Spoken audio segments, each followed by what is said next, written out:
Bienvenidos a un nuevo capítulo de Shot Financiero. Hoy con nosotros Matías Sacerdote. Matías tiene una carrera espectacular en lo financiero en Estados Unidos y es graduado de Economía en la Universidad de Itela. Hoy en Shot Financiero, Matías Sacerdote.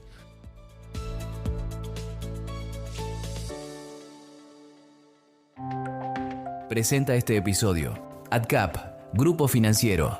Somos una compañía con más de 15 años de experiencia. Ofrecemos una diversidad de soluciones financieras orientadas a individuos, empresas e instituciones. Nuestro propósito es impulsar el desarrollo financiero, acercando el mercado de capitales a la mayor cantidad de personas y así contribuir a construir un futuro más equitativo para todos. Seguinos en nuestras redes sociales y conoce nuestras propuestas y servicios.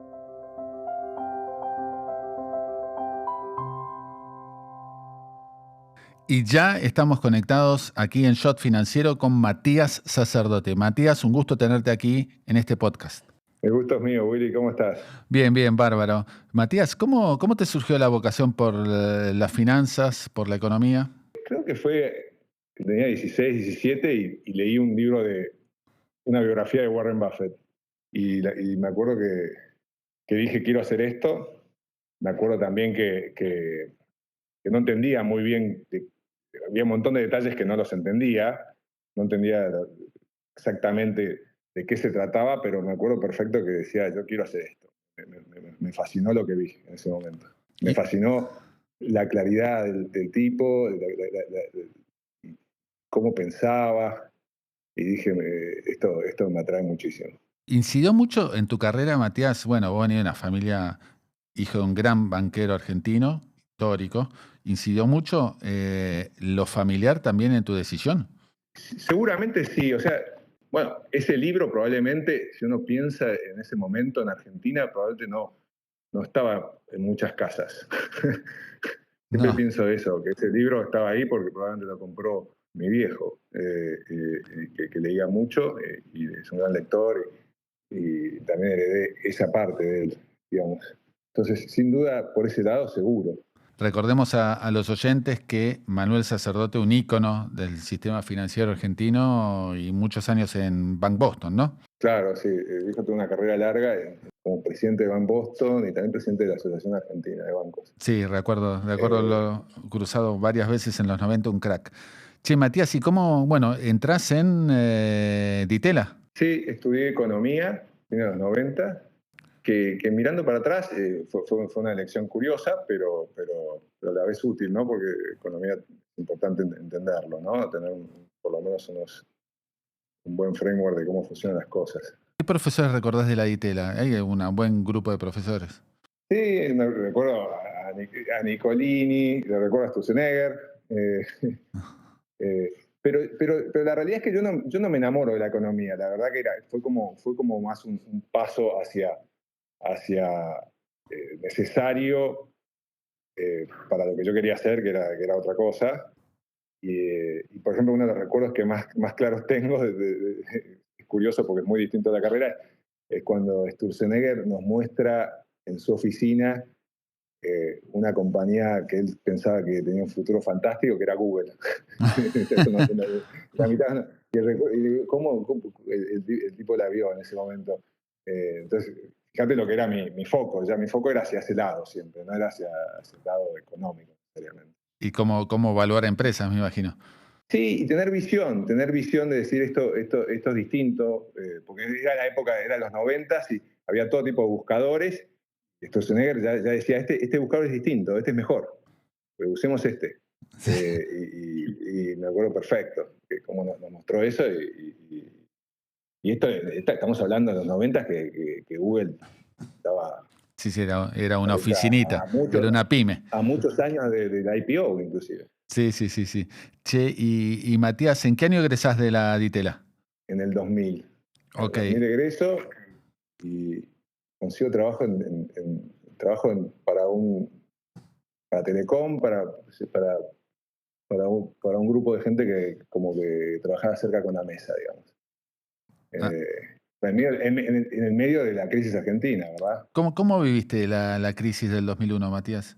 La viví fuerte por lo de mi viejo, o sea, también porque él era presidente de Van Boston en ese momento. Sí, Entonces se vivió muy fuerte en casa. Y en lo profesional también lo viví como una señal fuerte de hacer mi camino, porque yo veía una Argentina que no daba oportunidades. Entonces era como, bueno, aquí. Y también vengo de una casa donde todo el mundo salió, soy menor de 4 hermanos, todos salieron a trabajar afuera en algún momento, afuera del país. Entonces bueno, este es el momento de salir. claro, claro. Y entonces ahí salí a buscar oportunidades. ¿Cómo fue y cómo llegás al sistema financiero y a Nueva York? El primer paso, yo estaba tuve la dicha de un amigo de mi viejo que yo estaba con el pasaporte italiano listo para ir a buscar oportunidades en Inglaterra y este amigo dice, no, venite para acá que sé que vas a andar bien y te ofrezco algo parecido a lo que estabas haciendo ahí en Telecom, ir a la mesa de un banco que pertenecía al Royal Bank of Scotland, que es un grupo grande. Tuve la dicha de entrar por ahí al sistema americano, por decirlo de una manera.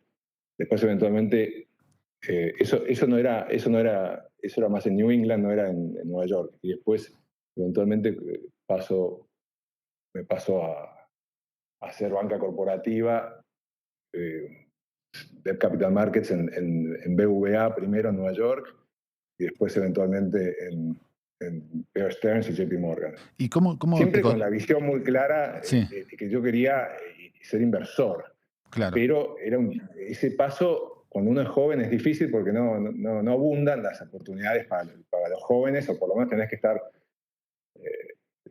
el típico, lo que he visto con la mayoría de colegas de mi edad y demás, es que uno empieza por banca de inversión y es como que hace una colimba ahí fuerte y eventualmente van apareciendo las oportunidades en el buy side, lo que se llama el buy side. sí.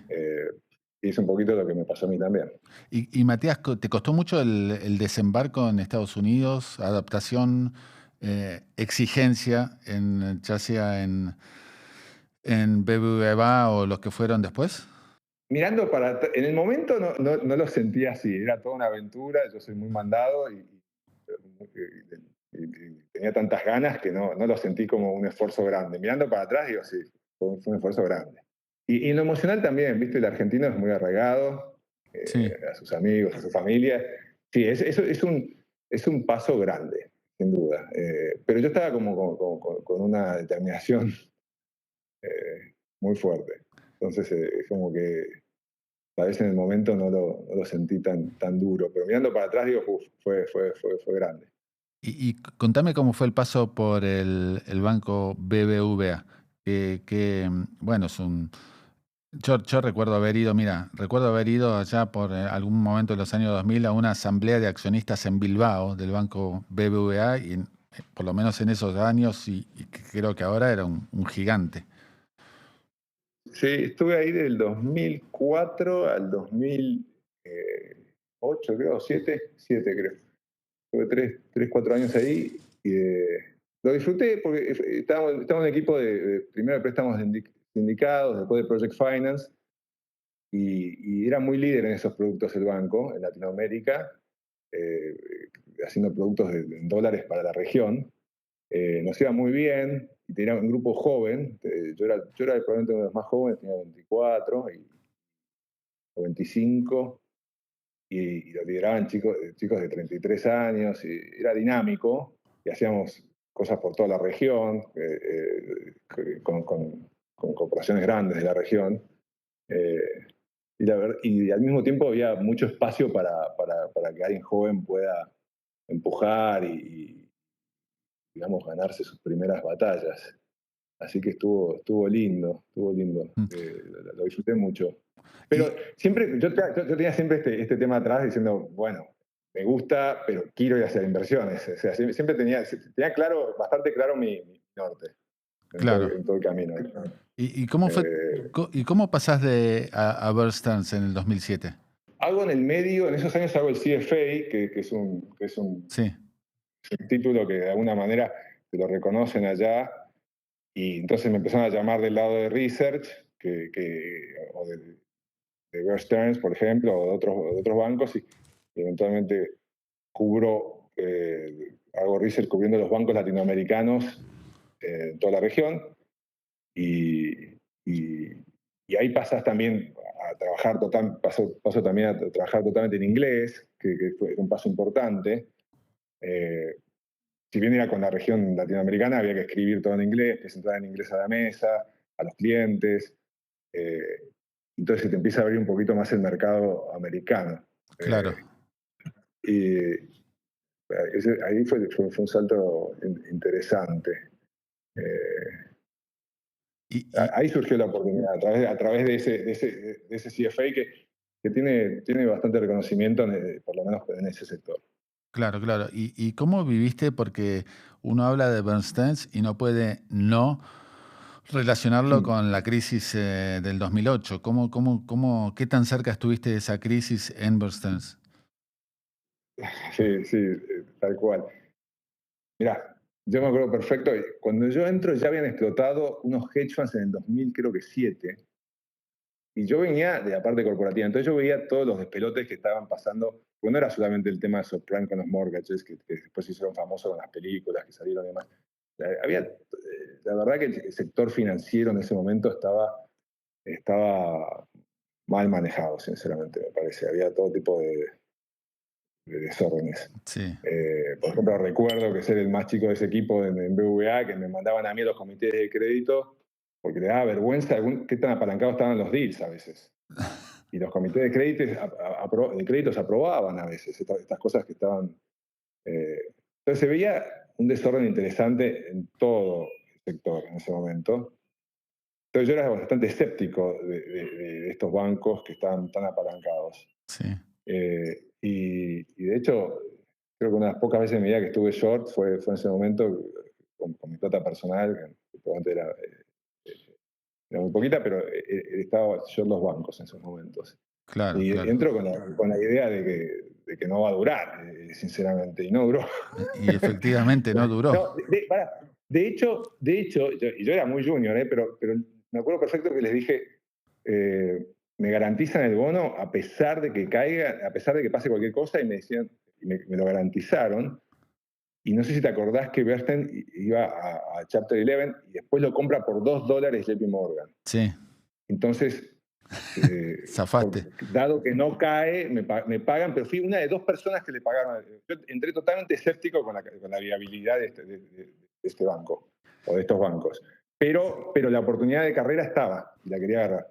¿Y cómo fue cómo viste desde adentro, Bear Stearns, los días esos históricos de turbulencia y hasta lo que fue el fin de Bear Stearns? Fueron momentos tensos porque la gente perdía su empleo y era bravo, ¿no? O sea, Sí, la típica foto con la cajita bajando con la caja, ¿no? sí. Yo No estaba solo de teniendo Lehman, digamos. a mi primer chico y decía, bueno, me quedo sin trabajo cuando estoy esperando a mi primer hijo. Pero también recuerdo yo veía muy claro que esto iba a ser un lindo lío. Yo lo tenía muy claro. Y me acuerdo también, tuvimos un jefe bueno que nos dijo a todos, me acuerdo perfecto, en medio del caos, dijo, miren, el mercado todavía está más o menos bien, tuvimos la suerte que se portó bien, vean, en ese sentido, nos siguió pagando por unos meses, entonces teníamos tiempo para ir a buscar trabajo. Bueno, JP Morgan terminó comprándolo. Yo tuve la suerte de ser uno de los pocos que JP Morgan me contrata. Somos pocos los que nos contrató JP Morgan, pero yo tuve la dicha de ser contratado. Pero fueron momentos tensos, claro, muy, muy tensos. ¿Y había muchos argentinos en Bear Stearns en ese momento? Había, no sé si había tantos como en otros lugares, creo que JP Morgan siempre tuvo muchos más, pero sí había. Okay. Pero no era un mundo así lleno, no es que estaba rodeado de argentinos ni mucho menos. Claro. ¿Y ahí hacías research de qué cosa, Matías? eran bancos latinoamericanos. Entonces cubríamos, en ese momento estaban los bancos brasileños, por ejemplo, valiendo fortunas. Sí, eh, y entonces ese era el producto principal que estábamos todo el tiempo cubriendo. El Itaú, el Bradesco, el Unibanco. Eran bancos que valían, en ese momento valían 80 billones de dólares. Creo que valen más. Estamos hablando del 2007, 8, 9, y valían más de lo que valen hoy. mira, nunca Eh, recuperaron. Nunca recuperaron. Fue una experiencia valiosa para ver cómo funciona todo eso dentro de la cocina, ¿no? De lo que es ese sistema de sell side con el buy side. Y en ese sentido siempre lo pienso como algo valioso. Y Y estuve poco, al fin y al cabo estuve 1 año y medio, 2 solamente haciendo en ese trabajo. Bersense. Estaban las oficinas en Midtown, Y ¿no? JP Morgan, Sí. ¿no? Sí, estaba en Midtown, que lo termina con, bueno, termina quedando JP Morgan ese edificio. Claro, claro, claro. ¿Cómo se veía en esos años, Matías, a la Argentina, que ya, bueno, había iniciado esos años de pesadilla económica? ¿Cómo la veías de Nueva York, la economía argentina y los mercados? La verdad que en ese sentido yo no soy muy optimista con Argentina en líneas generales. Es interesante lo que está pasando ahora. Sí, Parece de lo más distinto que se ha visto en los últimos 30, 40 años. Eh, pero, pero sí, yo salgo de Argentina en el 2001 diciendo, este es un país fantástico para cierta gente para vivir, pero no sé si soy un creyente en el modelo general de Argentina. Es un claro. modelo que Y sí, difícil. Y me pasa lo mismo con la mayoría de los países latinoamericanos también. Eh, claro. Así que no, lo veía Ya salías muy escéptico en ese momento de Argentina. Y no te Yo estaba equivocaste. súper Y no te determinado equivocaste. a crear algo en Estados Unidos, ¿verdad? Y una carrera no dependiente de Argentina, digamos, ¿no? No Claro. dependiente del Sin futuro riesgo argentino. Argentina. Sin riesgo Argentina, exactamente. O sea, o sea, si bien estoy haciendo research en ese momento para bancos latinoamericanos, mi foco seguía siendo inversiones y hacia no Latinoamérica necesariamente, ¿entendés? O sea, era un paso hacia ahí lo que estaba, lo que estaba tratando de hacer. Ah, ok. ¿Entendés? No lo miraba como un paso. Simplemente yo no lograba conseguir todavía el trabajo que estaba queriendo conseguir. Quería hacer en un hedge fund o un private equity o algo por ese estilo. Y Matías, ¿cómo es trabajar en JP Morgan? Porque para muchos, casi todos, te diría, o todos, es el lugar para trabajar. ¿Es tan así? Sí, es un lugar grande, ¿no? Entonces yo estaba en un grupo relativamente pequeño y particular, que es el de research, y ahí depende mucho de tu grupo específico. Yo trabajaba con gente que era muy metedora, entonces se trabajaba muy, muy fuerte. O sea, esos años fueron, arrancamos a las 7 de la mañana, antes de que abra el mercado para pasar todas las notas a los traders y a la Sí, mesa.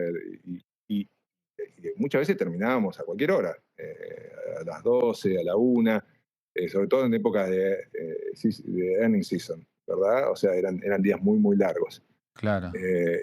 Entonces, lo que recuerdo es, sin duda, JP Morgan, viste, al haber estado en otros bancos por ahí, daba la sensación que atraía el mejor talento, o uno de los mejores talentos, sin duda. Claro, claro, claro, sin dudas. ¿Y cómo fue, Matías, tu decisión de salir de JP Morgan y pasar al MIT, Investment Management Company? ¿Cómo te surgió eso? Sí, en el momento que cae Bear Stearns, empiezo a buscar trabajo por varios lados, y MIT fue uno de estos lugares, y después me contrata JP Morgan, pero esta búsqueda continúa, y a los 6, 8 meses surge la posibilidad de unirme, y no lo dudé porque era de alguna manera el paso al buy side, digamos, porque esto era para el endowment de MIT, que lo que hace es usa el capital donado por los exalumnos para invertir a muy largo plazo y buscar retornos altos. Entonces estaba súper en línea con, con el sueño de que arrancó a los 16, 17 años, digamos. Y no lo dudé ahí. Y ahí te mudás a Cambridge. Claro, exactamente. Ah, ok. Exactamente. ¿Qué tal fue la experiencia? ¿Cumplió con tu, digamos, con tu expectativa? Sí, cumplió y más. O sea, porque de hecho es un mundo que viste, yo te hablaba antes de un hedge fund, un private equity, un endowment es un poco distinto, entonces un poco no lo conocí. Lo fui conociendo a través de las entrevistas, pero no lo tenía tan claro cómo se trabajaba ahí. La verdad que me encantó, estuve 4 o 5 años. Lo que se trabaja mucho a través de elegir managers, digamos, elegir grupos de inversión, que puede ser, por ejemplo, grupos conocidos, ¿no? O sea, como puede ser un Baupost o, no sé, un Sequoia en Venture Capital. Y también se hacen cosas de manera directa, analizando oportunidades de inversión específicas. Claro. Pero es un lugar que tiene muchas ventajas competitivas, porque tiene capital de largo plazo, entonces puede tomar bastante volatilidad. Tiene también el beneficio de que, como MIT tiene una misión muy linda, o sea, porque es súper meritocrático el lugar en términos de los estudiantes que van, y el endowment viene a apoyar esa misión. Todo el mundo te abre las puertas. Claro. Entonces es muy lindo en ese sentido, que te puedes sentar con el que vos se te ocurra. Literalmente, todo el mundo te abre las puertas, entonces uno aprende de mucha gente muy, muy capaz. Y Matías, ¿cuántas entrevistas tuviste que pasar para que te tomen en este puesto en el MIT?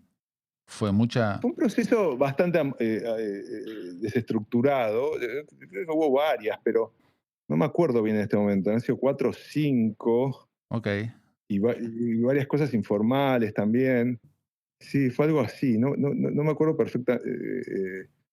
En el momento no tenía conciencia de lo afortunado que había sido, porque después me di cuenta la poca gente que entra, porque literal se entrevistaba miles y miles y miles de personas y contratan con suerte una al año.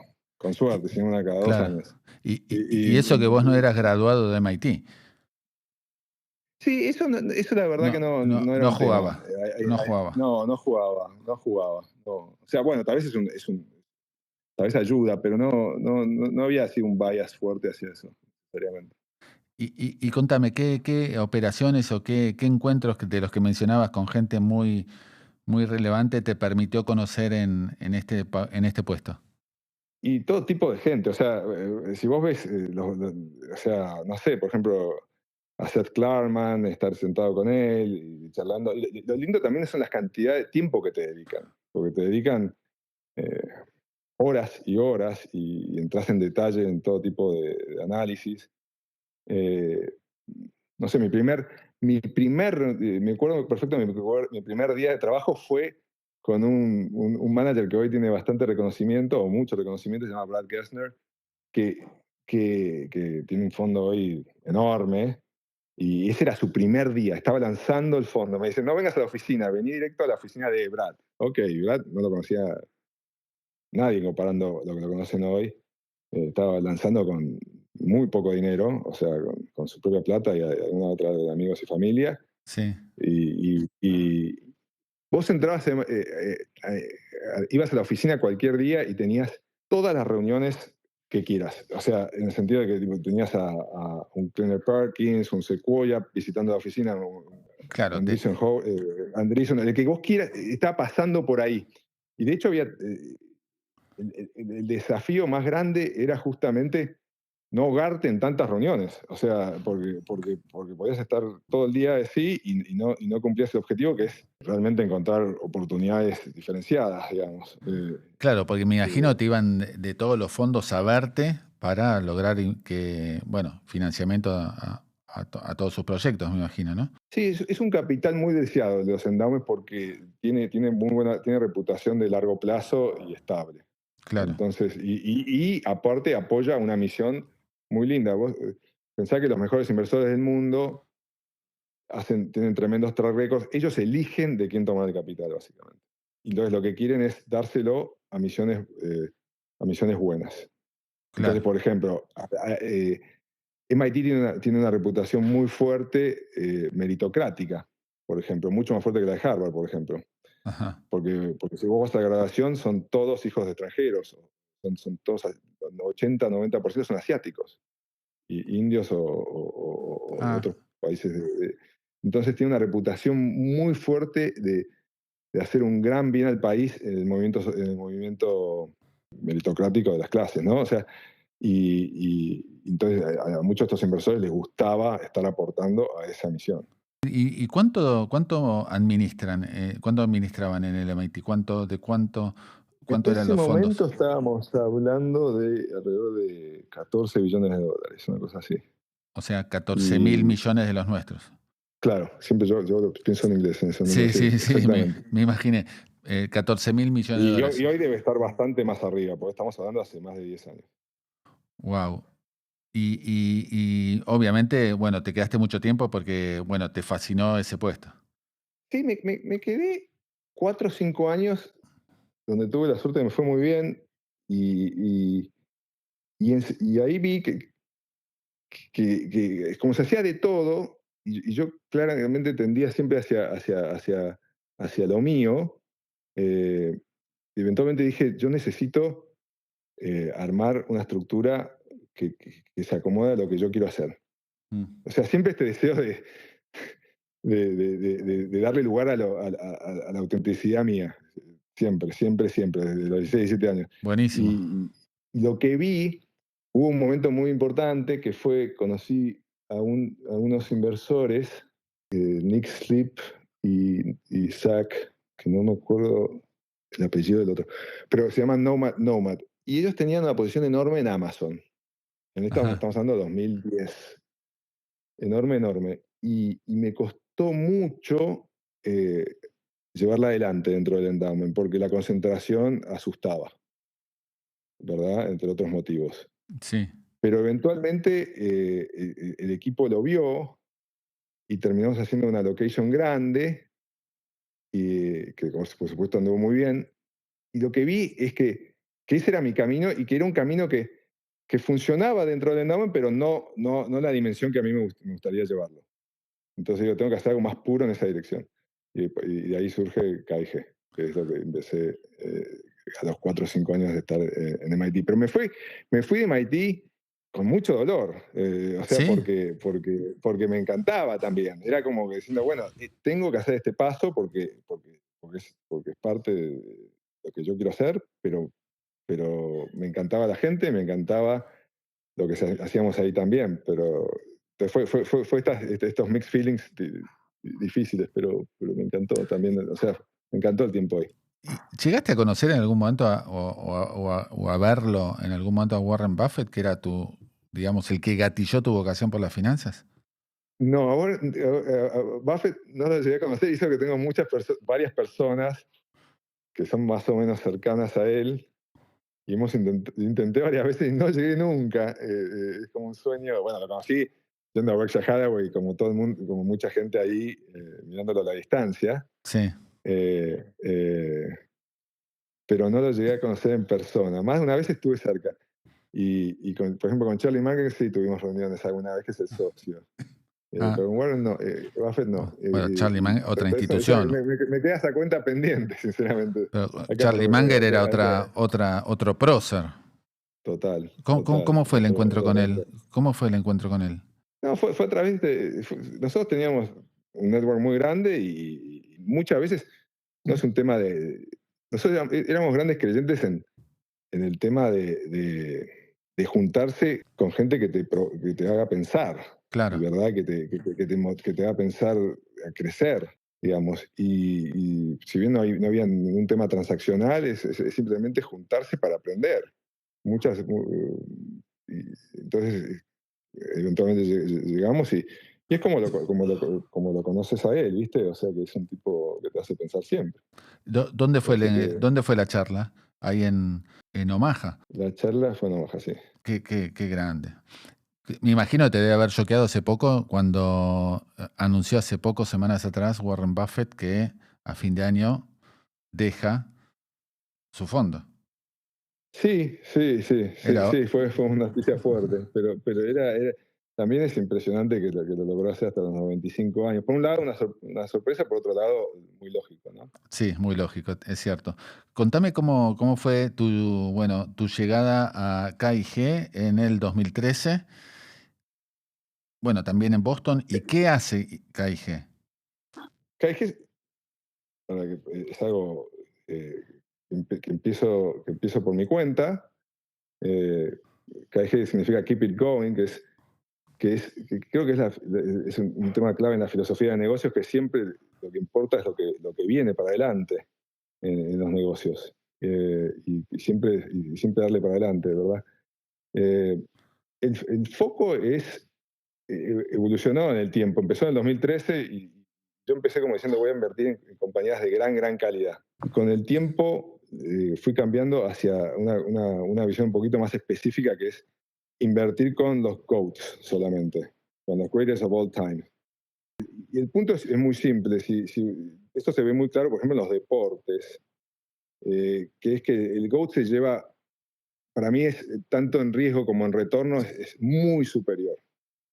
Entonces, si vos te fijas en los deportes, un Messi se lleva una parte desproporcional de la industria, ¿no? Del negocio del Sí, fútbol. Un Michael Jordan se ha llevado algo desproporcional de lo que se ha creado en el deporte del básquetbol, inclusive después del retiro. claro. Entonces tienen una duración enorme, en mi opinión tienen menos riesgos porque tienen una mentalidad tremenda y al mismo tiempo tienen un upside enorme. Entonces, de alguna manera siempre lo que digo es intentar no distraerse con los Hall of Famers, que son increíbles, pero le llegan a los tobillos a los GOATs. Ok, sí, es buen punto. Y en ese sentido, uno de los GOATs más recientes, o no tanto, quizás es Elon Musk, ¿no?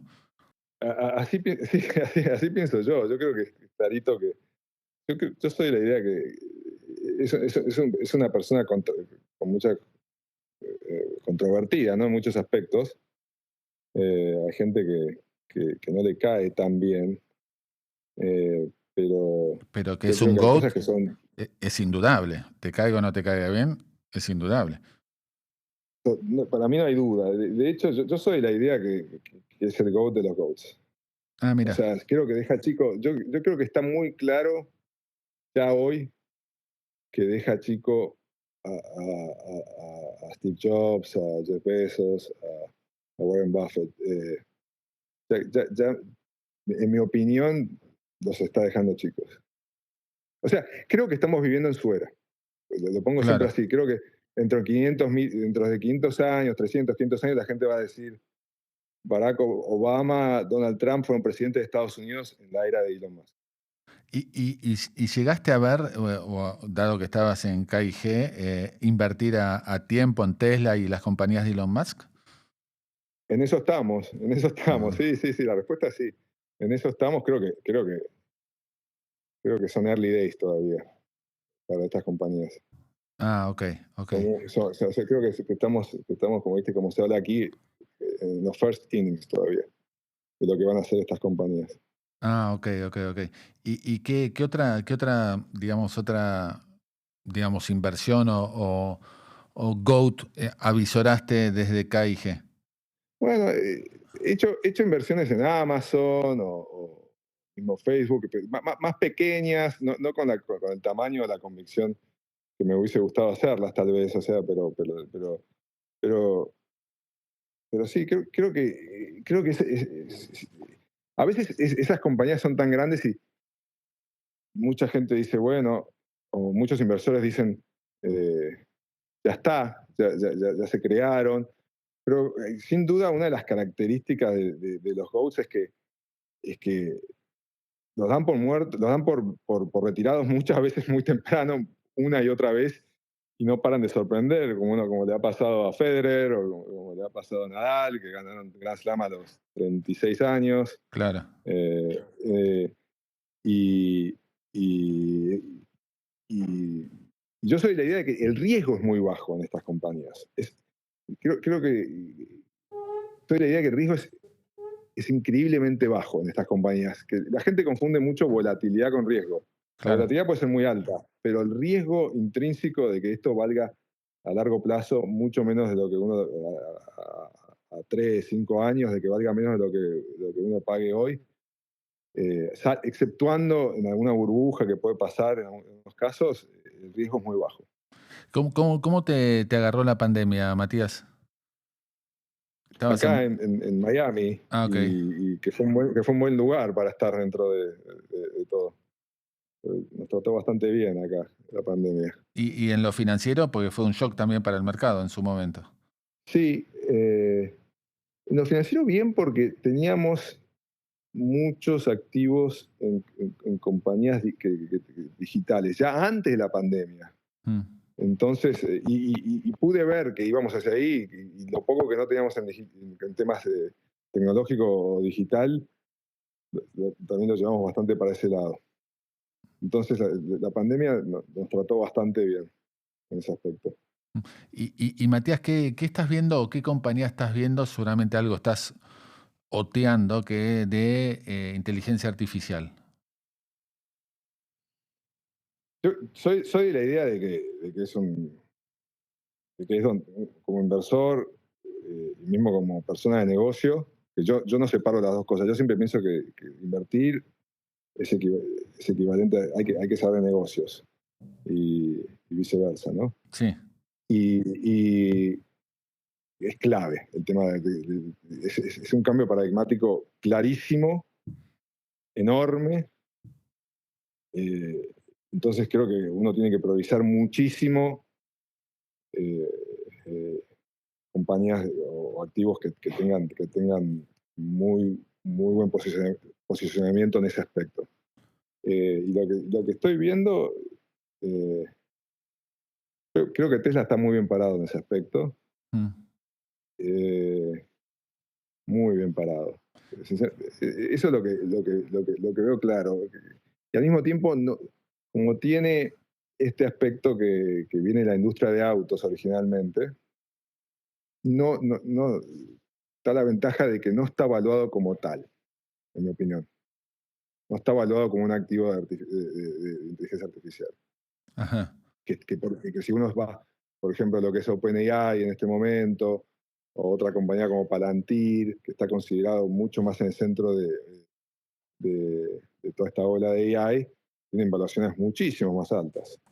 Claro, claro. Eh, entonces, me parece, y por otro lado, me parece que es una compañía liderada por un GOAT, me parece que las características del GOAT es que se adapta, que evoluciona, que en mi opinión le da muchísima seguridad al activo. Ajá. Y Matías, mucho se habló con la aparición de la inteligencia artificial de la compañía Nvidia. ¿Qué opinás? En su momento fue un boom. ¿Cómo la ves ahora? Sí, sí, ¿Qué análisis haces de lo que fue la performance de esa compañía y la historia de esa compañía tan sorprendente? sí, Nvidia es una compañía que yo traté de estudiar muchas veces. Es súper tecnológica, a un Sí. nivel que me es difícil llegar a sentir que la entiendo mejor que los demás. Eso es algo que yo busco. Yo busco sentir que entiendo la compañía mejor que el 99% de la gente de afuera. Claro. Y Nvidia, por ser tan tecnológica, mirá que la he visto muchas, la he intentado analizar y con amigos que saben mucho de tecnología o con colegas que saben mucho de tecnología, con los cuales me puedo llegar a apoyar. Y nunca me he llegado a sentir del todo cómodo por ese tema. Lo que veo de su CEO y de bueno, a través de Tesla veo, por ejemplo, Tesla tiene un esfuerzo de hacer GPUs como de Nvidia que se llama Dojo, Sí. y Elon Musk siempre dice que no pueden llegar al nivel de Nvidia. Mm. Entonces, veo que claramente son muy, muy capaces. Y la ética de trabajo de Jensen parece increíble, sinceramente. Entonces, me gusta esa mentalidad. Una de las cosas que creo que caracteriza a los GOATs es esta mentalidad a fondo todo el tiempo, ¿no? Claro. O sea, que no te regalan un centímetro. Y lo veo en ese CEO también. Claro, claro. Se ve claro. El tipo dice que trabaja todo el tiempo, por ejemplo. Todo el tiempo es todo el tiempo. Dice que cuando está viendo películas con su familia, no se acuerda de la película porque está trabajando en su cabeza. Qué máquina. Entonces, sí, una máquina. Una Es que máquina. estos tipos, bueno, te cuento algo divertido. Por ejemplo, el momento que me cayó la ficha que yo estaba haciendo demasiado underwriting de Hall of Famers y no suficientes coaches fue cuando vi el documental de Jordan. El de The Last El Dance. documental de The Last Dance. Y ahí te queda claro que este tipo... Diferente. Después me fui a leer libros sobre, ahora no me acuerdo el nombre, pero el personal trainer de él, que era un tipo que él contrataba exclusivamente para él, que no lo compartía con nadie más. Tiene un par de libros muy buenos, uno se llama Relentless y otro se llama Winning, creo, y te da muy claro lo que es la cabeza de estos tipos. Es a fondo todo el tiempo. Y todo el tiempo es todo el tiempo. Sí, sí. Bueno, Messi es así. Sí, son distintos, son seres muy, muy particulares. Messi, de hecho, parece el más humano de todos estos, en muchos Sí. aspectos. Sí, es verdad, es verdad. ¿Cómo está viendo este inicio de la gestión de Donald Trump? Movidito. Sí, tranquila, no pasa nada. No pasa aburrida. Veo, tengo las mismas incertidumbres que todo el mundo, porque mucha gente, ¿no? Está, sobre todo en el mundo financiero, con mucha incertidumbre. Eh, pero creo eh, que tiene a todo el mundo más confundido, tiene a todo el mundo muy confundido. A mí me tiene bastante confundido, pero no sé si tan confundido. Siento que a todo el mundo todo este tema de las tarifas y su actuar los incomoda muchísimo y no saben para dónde arrancar a entender a este personaje, ¿no? Que Claro. es Donald Trump. Che, Pero creo que sí, tiene una dirección el tipo, y sus modos son difíciles y, y a veces la dirección no está del todo claro, pero creo que hay una dirección. Eso es importante, porque hay mucha gente que no ve ninguna dirección. Yo creo ver una dirección.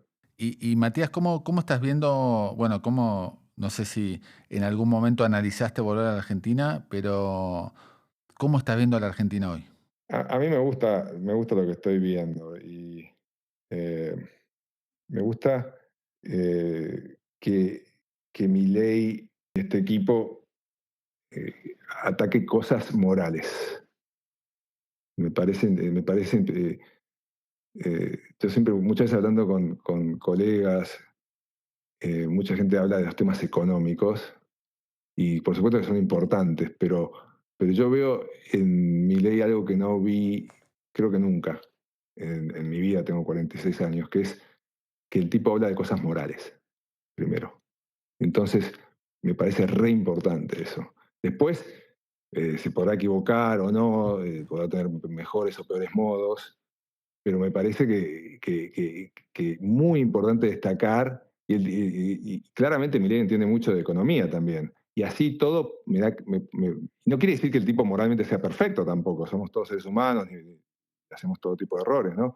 Pero me queda claro que pone lo moral por arriba de lo económico, Claro.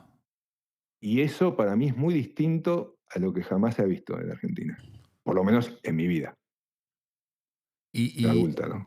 y en lo económico hay una suerte de, si querés, de optimismo importante. De hecho, los números lo refieren a lo que fue la performance de los activos argentinos, pero me gustaría tu opinión de cómo es el mercado argentino. Es que ahí no sé si tengo mucho para agregar, porque si bien estudié economía, no me siento ¿viste? Toda mi carrera trato de mirar compañías y entender muy bien lo específico y no dejar que la economía me frene. Claro, ¿Entendés? Entonces, mi cabeza siempre ha estado orientada hacia los negocios. Sí. Y no tanto de economía. Entonces yo siento que no me siento muy capacitado para... Puedo tener opiniones, como la anterior sobre lo moral, sobre lo económico, pero no me siento que te puedo aportar mucho sobre la economía argentina. Puede tener todo tipo de desajustes, desequilibrios que yo no soy capaz de sopesar bien. Claro. Pero sí, mis 2 cents, como se dice acá, te diría que es impresionante que haya podido bajar la inflación en tan poco tiempo. Y todo el tema, todos estos intentos de regulatorios y pro competitividad me parecen interesantes. Obviamente que son cambios fuertes y hay que ver cómo se aterriza todo esto, ¿no? Y de Argentina, porque la verdad que de Argentina hemos tenido varios, si querés, la parte que vos seguís, que es empresas, hemos tenido varias sorpresas y con una performance excepcional. Número 1, Mercado Libre. Impresionante. ¿Cómo viste eso? Sí, me De hecho, parece una compañía sigue creciendo y genial. subiendo. Sí, me parece increíble lo que han logrado y lo que siguen logrando, pero al mismo tiempo, cuando ves la calidad de gente que tienen, no tiene mucho sentido. Así, yo cuando, por ejemplo, estudio compañías, miro mucho la gente, miro mucho los procesos. Sí. Soy un gran fanático de decir, no miremos el output, miremos los inputs. Y cuando uno mira los inputs de Mercado Libre, la verdad que tiene todo el sentido del mundo que tengan el éxito que están teniendo. Clarísimo. Matías, la última pregunta. Hay muchos que escuchan este podcast que son estudiantes? ¿Qué les recomendás y que seguramente quieren ir a hacer una carrera similar a la tuya? ¿Qué les recomendás en ese arranque que están teniendo ahora? Y voy a volver full cerca al principio de la conversación, que es, me encanta lo que siempre, viste, a Warren Buffett, donde toda su carrera lo visitaba gente, muchos estudiantes de MBAs o estudiantes universitarios, y él siempre le hacían la pregunta, ¿cuál es el mejor lugar para ir y demás? Y él siempre contestaba, andá a trabajar para alguien que admirás. Es la mejor manera de formarte y de crecer. Pero tenés que admirarlo como profesional y como persona. Así te conectás mucho, porque hay que conectarse rápido y es la mejor manera de crecer y formarte bien. Qué buen consejo. La verdad, buenísimo. Matías, desde aquí de Shot Financiero te agradecemos tu tiempo. Espectacular y realmente muy valioso.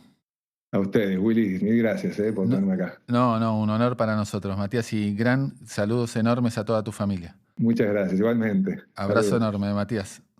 Abrazo.